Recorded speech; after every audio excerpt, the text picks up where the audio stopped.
Երաժշտությունը իջացրեցինք ժողովուրդ, այսպես։ Նորամուծությունը դրա համար է, որպեսզի տրեյները հետևի չաթի զարգացմանը, եւ եթե լինեն այնպիսի հարցեր, որոնց պատասխանը կարճ է, Արայիկը անպայման դրանց տեղում կանրադառնա։ Ավելի բարդ, ավելի երկար հարցերին անդրադառնալու համար մենք այդ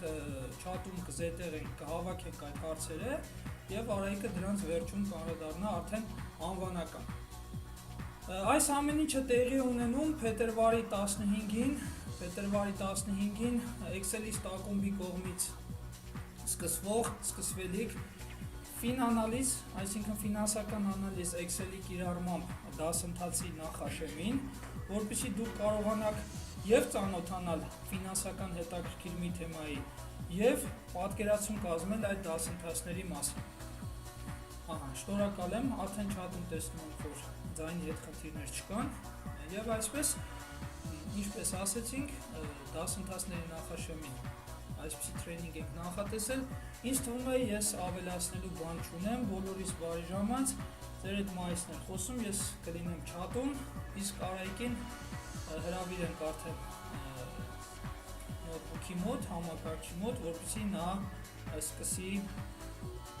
այսօրվա թեմայի ներկայացումը։ Բոլորիդ շնորհակալություն մասնակցության համար, գնացինք, բոլորիս արդյունավետ ժամանց։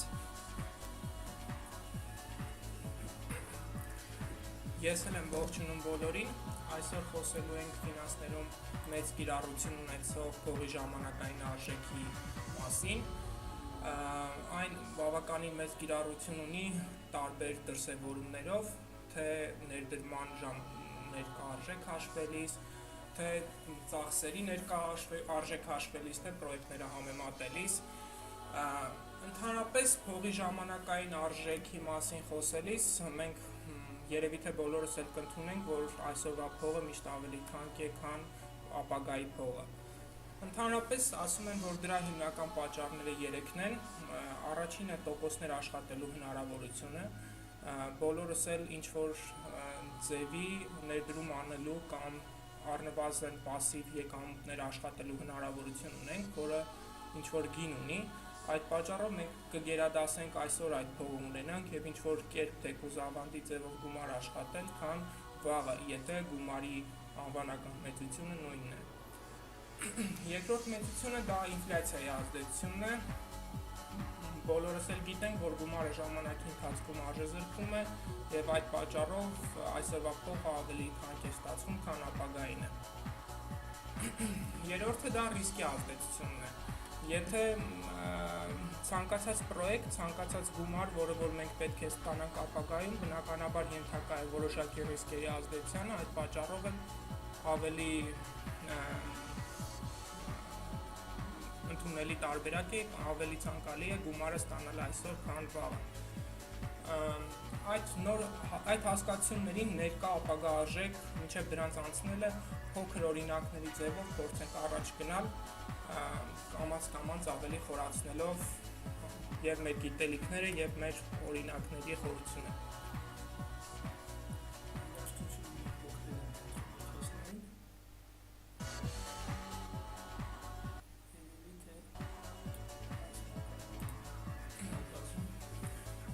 Ենթադրենք, թե ներդրել ենք ավանդ, որի գումարի մեծությունը ենթադրենք 10,000 դրամ է, 13%-ով 1 տարի ժամկետով եւ տոկոսների կապիտալացումը 1 տարվա ընթացքում տեղի ունենում 1 անգամ։ Եթե օրինակի իմաստը կայանում է նրանում, որ եթե բանկը ենթադրենք մեզ վճարում է 13% 1 տարվա համար, ըստ էության ստացվում է, որ 1 տարի հետո վճարվող գումարի մեծությունը բանկի համար ներկա արժեքով նույնն է, ինչ որ 10,000 դրամը։ Խնդրի առաջին պահանջում է մեզանից հաշվել, թե ինչքան կլինի ավանդի գումարը ժամկետի վերջում։ Ինձ թվում է բոլորը ծանոթ կլինեք բարդ տոկոսի բանաձևին, որը հավասար է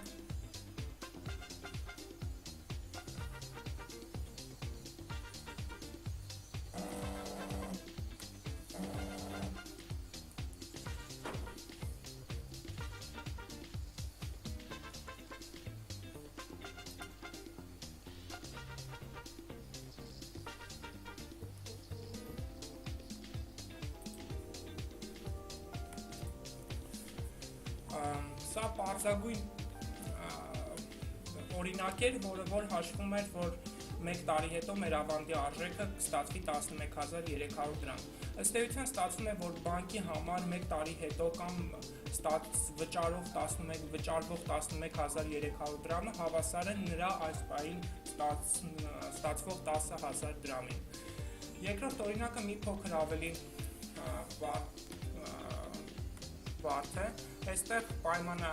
փոխվում է միայն, որ ժամկետը 2 տարի է ու տոկոսների կապիտալացման քանակը 4 է։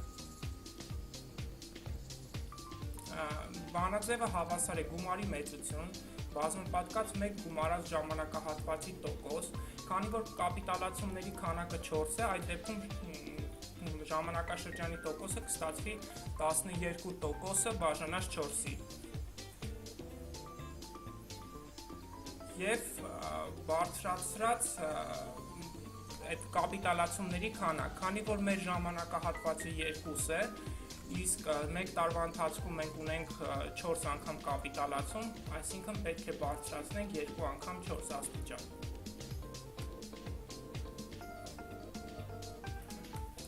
Ստացվեց 12668 դրամ։ Եթե ինչ-որ մեկին բանաձևը այս մասի կիրառությունը այդքան էլ պարզ չի, կարող ենք նաև ավելի մանրամասն խոսել այս մասին։ Սա արդեն այստեղ գրված է բանաձևը, ինչպես տեսնում ենք future value-ն F-ին, որը որ բանաձևում նշած է, հավասար է present value, ներկա արժեք, բազմապատկած 1 գումարած R տոկոսադրույքն է ժամանակահատվածի, բարձրացրած n աստիճան, թե քանի անգամ տոկոսների կապիտալացումը միավոր ժամանակի ընթացքում տեղի ունենում։ Այստեղ, ինչպես արդեն տեսնում ենք, բանաձևում իրականում կիրառվում է երկու մեծություն՝ ներկա եւ ապագա արժեքները։ Այստեղից բանաձևից կարելի ասել պարզ է դառնում, որ եթե մենք ունենք նաեւ ապագա արժեքը, կարող ենք հաշվել նաեւ ներկա արժեքը, հիմնվելով տոկոսադրույքի եւ կապիտալացումների քանակի վրա։ Այստեղ գրված է նաեւ բանաձևում օգտագործվող տարերի անվանումները եւ իրենց նկարագիրը։ Հետագայում ֆայլը տեսնելիս կօգնի ավելի լավ հասկանալ։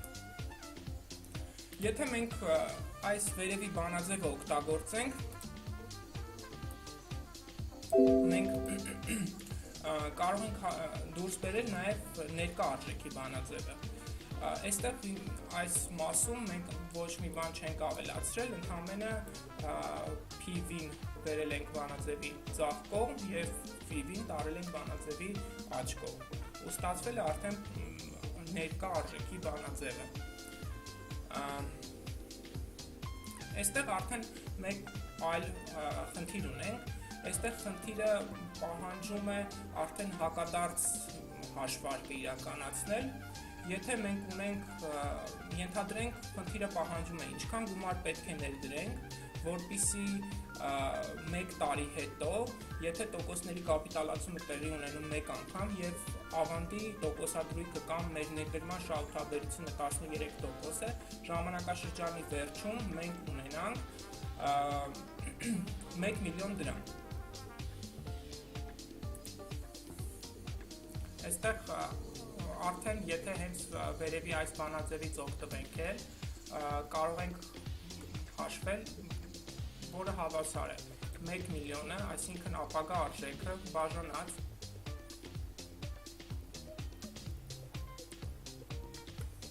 1 գումարած տոկոսադրույք, քանի որ ժամանակահատվածը 1 տարի է ու տոկոսի կապիտալացումը 1 անգամ է, այդ պատճառով տոկոսադրույքը չենք բաժանում, բարձրացրած n աստիճան։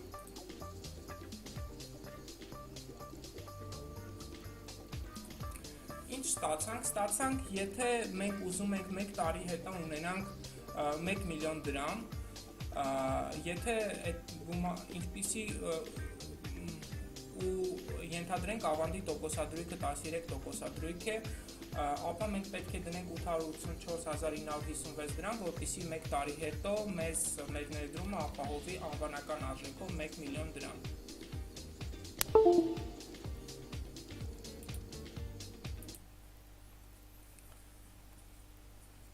Մյուս օրինակը եկեք տեսնենք։ Այստեղ էլի ներդրվող գումարն է հարցական եւ պետք է պարզել, թե ինչքան գումար պետք է ներդնենք, որպեսզի 2 տարի հետո, եթե տոկոսների կապիտալացումը 4 անգամ է, այսինքն եռամսյակը 1%-ների կապիտալացում է տեղի ունենում, 2 տարի հետո ունենանք 1 միլիոն դրամ։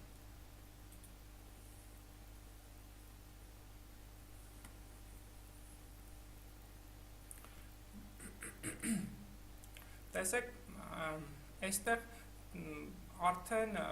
տոկոսադրույքը բաժանում ենք կապիտալացումների քանակին, որովհետև արդեն միավոր ժամանակահատվածի տոկոսը ոչ թե 13% է, այլ 13%-ը բաժանած 4-ի, որովհետև եռամսյակը 1 է կապիտալացվում, այսինքն միավոր ժամանակահատվածի, մեր դեպքում եռամսյակի տոկոսը հավասար է 13-ը բաժանած 4-ի։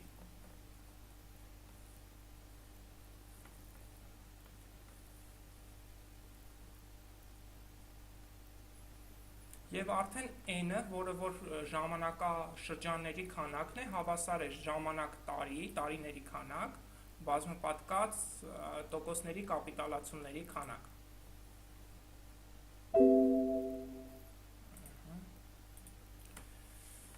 Եվ ստացանք, որ եթե մենք ունենանք 774,000 դրամ եւ ներդնենք 13% եկամտաբերությամբ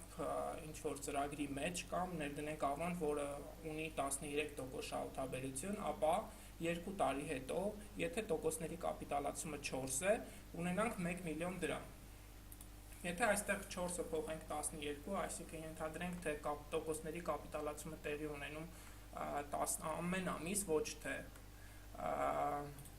եռամսյակը 1, ապա մեզ ավելի փոքր գումարներ են բավարար լինում։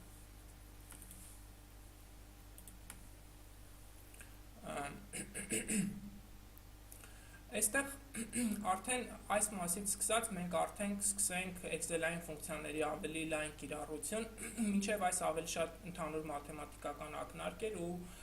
նպատակն այն էր, որպեսզի հասկանանք ապագա արժեք, ներկա արժեք այդ հասկացությունների տարբերությունն ու կարևորությունը։ Ենթադրենք խնդիրը նման պայման է այս անգամ մեզ տալիս, մենք առավելագույնը կարող ենք վճարել 10,000 դրամ եւ մեզ առաջարկում են վարկ, որի տարեկան տոկոսադրույքը 14% է ու վճարումների քանակը 12, այսինքն 11 տարի ժամանակահատվածով է վարկը, մեզանից պահանջվում է գտնել, թե ինչքան վարկ մենք կարողանանք վերցնել առավելագույնը։ Այս մասում մի փոքր ավելի մաթեմատիկական ներկայացում է, թե մեզանից պահանջը ինչ է իրենից ներկայացնում։ Ըստ խնդրի պահանջի ստացվում է, որ մենք առաջին ամսվա վերջում պետք է վճարենք 10,000 դրամ, երկրորդ ամսվա վերջում էլ պետք է վճարենք 10,000 դրամ եւ այսպես 12 ամիս շարունակ։ Այս վերևի օրինակում, ինչպես մենք տեսանք, մենք լուծեցինք օրինակ, որտեղ ապագա արժեքը բերեցինք ներկա արժեքին։ Այստեղ նույն խնդիրն է լուծած, բայց արդեն 12 դեպքի համար։ Առաջին տողում, ինչպես տեսնում ենք, 10,000 դրամը, երբ որ ստացել ենք, դա ապագա արժեքն է, այսինքն 1 տարի հետոյի արժեքն է, 1 ամիս հետոյի արժեքն է, իսկ այսօրվա արժեքը կստացվի 9,885 դրամ։ Այստեղ մենք պարզապես հաշվել ենք այն ֆակտորը վերևում ներկայացված բանաձևի միջոցով, երբ մենք ապագա արժեքը ունենք եւ հաշվում ենք ներկա արժեքը։ Քանի որ 1 ամիս է ընդամենը անցել այդ միջև ներկա վարկի ստացումից միջև 1 ամիս հետոյի վարկի մարումը առաջին, այդ պատճառով ինքը զեղչած է 1 ամսվա կտրվածքով, այս n սյունը եթե տեսնեք, այստեղ սյունը ցույց է տալիս, թե քանի ամսով պետք է զեղչենք, այսինքն քանի ամիս պետք է հետ բերենք ապագա արժեքը, որպեսզի ստանանք ներկա արժեքը։ Բնականաբար առաջին մարումը պետք է ետ բերենք 1 ամիս, այդ պատճառով եթե ուշադրություն դարձնենք B68-ը հավասար է 1-ի։ երկրորդում B69 արդեն հավասար է 2/2։ Սա արդեն երկրորդ ամսվա վերջում մեր վճարելիք գումարն է, որը որ կստացվի արդեն դրա ֆակտորը։ Եվ այստեղ ստացվում են իրենց ներկա արժեքները։ Այսինքն, եթե մի փոքր այլ ձևով ներկայացնենք, եթե բանկը մեզ 1 ամսով վարկ տար եւ ցանկանար 1 ամիս հետո ստանալ մեզնից 10,000 դրամ, ապա նա պետք է մեզ տար 9,885 դրամ վարկ, որպեսզի 1 ամիս հետո մեր վարկը 14%-ով դառնար 10,000 դրամ։ Կարող ենք նաև այդ դեպի առաջ հաշվարկ անել եւ կտեսնեք, որ նույն գումարն ենք ստանում։ Եվ 12-րդ տողի 10,000 դրամը ստացվում է այն 10,000 դրամը, որը որ ես 12 ամիս հետո պետք է վճարեմ, ներկա արժեքով, այսինքն 12 ամիս առաջվա իր արժեքը ընդամենը 8,701 դրամ է։ Այսինքն, եթե այս 8,701 դրամին 12 ամիս 14% տարեկան տոկոսադրույքով տոկոս ավելանա, գումարը կստացվի նորից 10,000 դրամ։ Եվ այսպես վարկի գումարը ընդհանուր առմամբ կստացվի այս բոլոր ներկա արժեքների գումարին, որը 111,375 դրամ է։ Այս E80 վանդակը եթե նայենք,